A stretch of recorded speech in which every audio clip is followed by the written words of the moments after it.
Olá, boa noite a você que deseja conhecer um pouco mais da Palavra de Deus, nessa breve série de estudos sobre a lei de Deus. Hoje nós vamos falar um pouquinho da relação de Jesus Cristo com a lei. Algumas pessoas que pensam que ao resumir a lei naquelas duas grandes máximas, chamadas de os dois grandes mandamentos, amar a Deus e amar ao próximo, Jesus teria abolido aquela lei antiga, a lei do Decálogo, chamada lei moral de Deus. E nós vamos então ver qual é a correta relação de Cristo com a lei dos 10 mandamentos. Jesus muitas vezes argumentou com os fariseus, os saduceus e outros de seu tempo, e muitos acham que Jesus estava invalidando todo aquele sistema, mas vamos ver hoje como, em alguns versos, algumas passagens, nesse pouco tempo que temos aqui na duração desse estudo, vamos ver algumas passagens que mostram, então, a correta relação de Cristo com a lei. Nós vamos orar, então, antes de abrirmos a Bíblia. Senhor nosso Deus, queremos te agradecer por mais essa oportunidade e queremos te pedir mais uma vez. Teu Santo Espírito nos guie para compreendermos a Tua Palavra e entendermos qual a correta relação de Cristo com a lei, para que saibamos também qual a nossa relação. Sabendo que Jesus é o exemplo, é nosso exemplo em todas as coisas. Ele é nosso modelo. Nós pedimos em nome dele, o Senhor Jesus Cristo. Amém.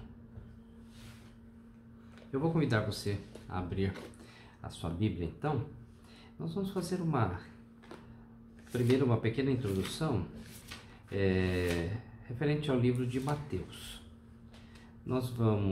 Os versos que nós vamos ler estão em Mateus capítulo 5, mas eu queria fazer um breve comentário para que você entenda o contexto desses versos que vamos ler.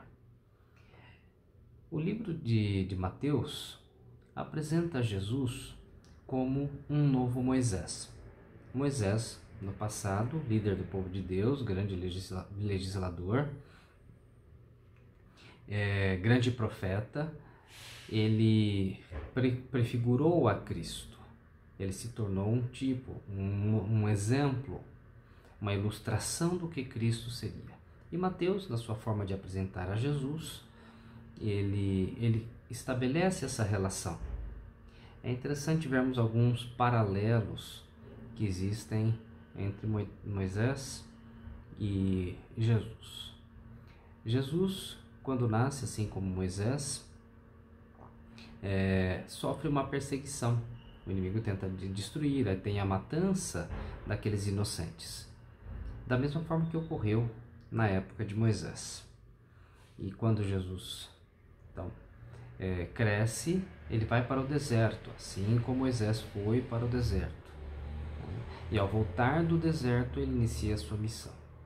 É interessante também que Moisés, o próprio nome dele, dizem os estudiosos, significa aquele que é saído das águas. E Jesus, então, ele passa pelas águas também antes de iniciar a sua missão.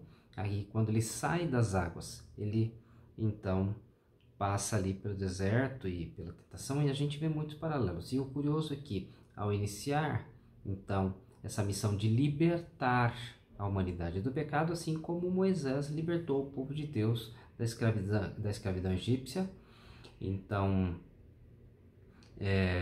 Jesus, ele sobe ao monte, assim como Moisés subiu ao monte para trazer dali, receber de Deus a aliança, a lei de Deus.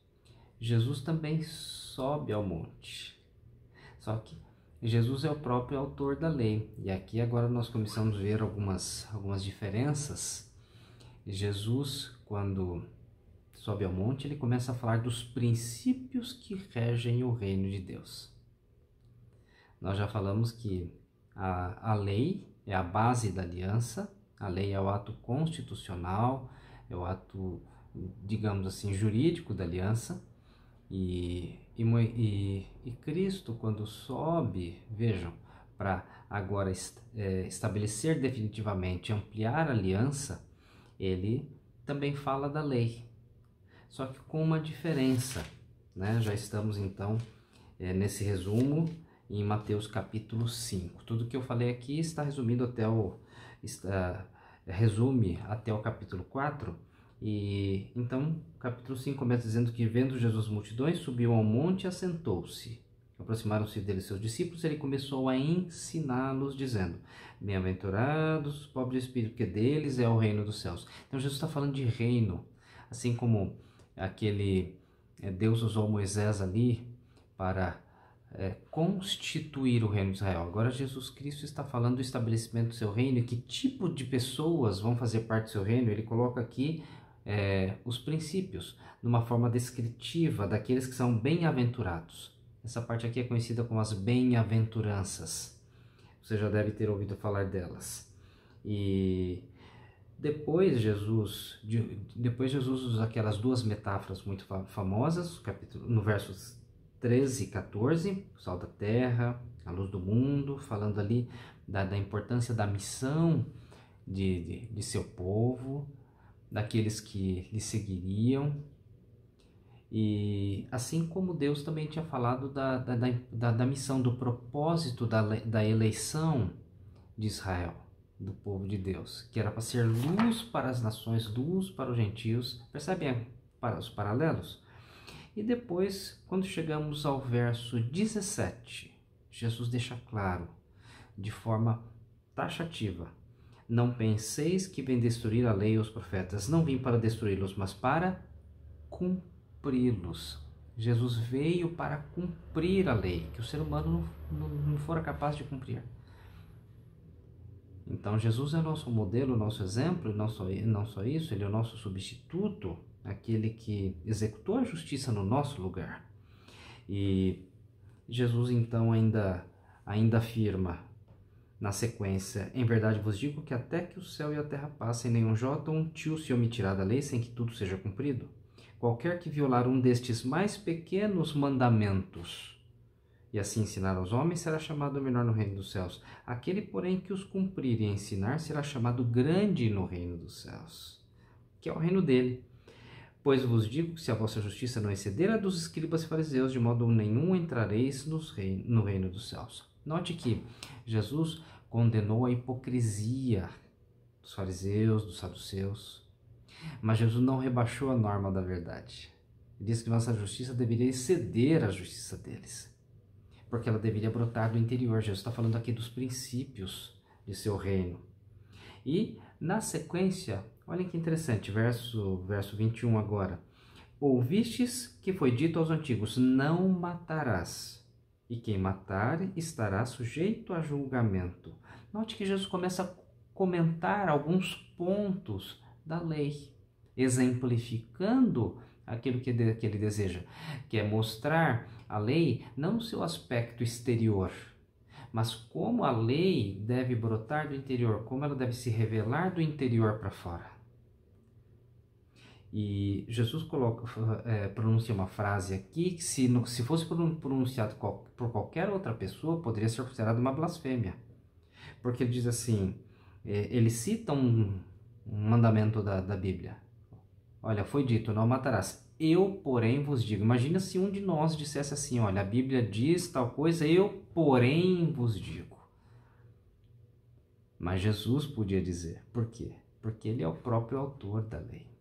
Foi ele, junto com o Pai, quem pronunciou a lei dos 10 mandamentos. E Jesus, então, na verdade, não rebaixa a norma e não cancela a norma. Ele disse: eu não vim abolir, eu não vim destruir, eu vim cumprir. E Jesus agora está ensinando, olha, não é simplesmente o não matar, não é apenas o ato exterior. Ele diz assim: quem se encolerizar no seu coração contra seu irmão, né? Ele diz assim, já estará sujeito a julgamento. Depois Jesus coloca um outro exemplo no verso 27. Ouviste o que foi dito dos antigos: não cometerás adultério. Mais um outro dos mandamentos. Eu, porém, vos digo, qualquer que olhar para uma mulher com intenção impura no seu coração já cometeu adultério com ela. Você está percebendo aqui que Jesus está citando mandamentos do Decálogo e, na verdade, mostrando o princípio que está por detrás deles e como não é e como devem ser guardados no interior e não apenas de modo exterior. Então, nós podemos ver que a relação de Jesus com a lei era uma relação verdadeira. E nós podemos também, deixa eu me reencontrar aqui, nós podemos também nos lembrar lá do Evangelho de João, capítulo 15. Evangelho de João, capítulo 15. Você pode abrir a sua Bíblia aí também, se você estiver com ela. Em que Jesus diz aos seus discípulos: se guardardes os meus mandamentos, permanecereis no meu amor. Assim como eu tenho guardado os mandamentos de meu Pai, permaneço no seu amor. Note que Jesus deixa claro aos discípulos: eu guardo os mandamentos de meu Pai. Vocês também devem guardar os meus mandamentos. E que, quando nós vamos ver a relação dos mandamentos, são os mesmos mandamentos, são os mesmos princípios que regem ambos os mandamentos. Então nós vemos como os evangelhos deixam claras a verdadeira relação de Cristo com a lei. Nós podemos ir agora para Mateus capítulo 15, versos 3 a 6. Então, pegando alguns textos aqui dos evangelhos, principalmente de Mateus, Mateus capítulo 15,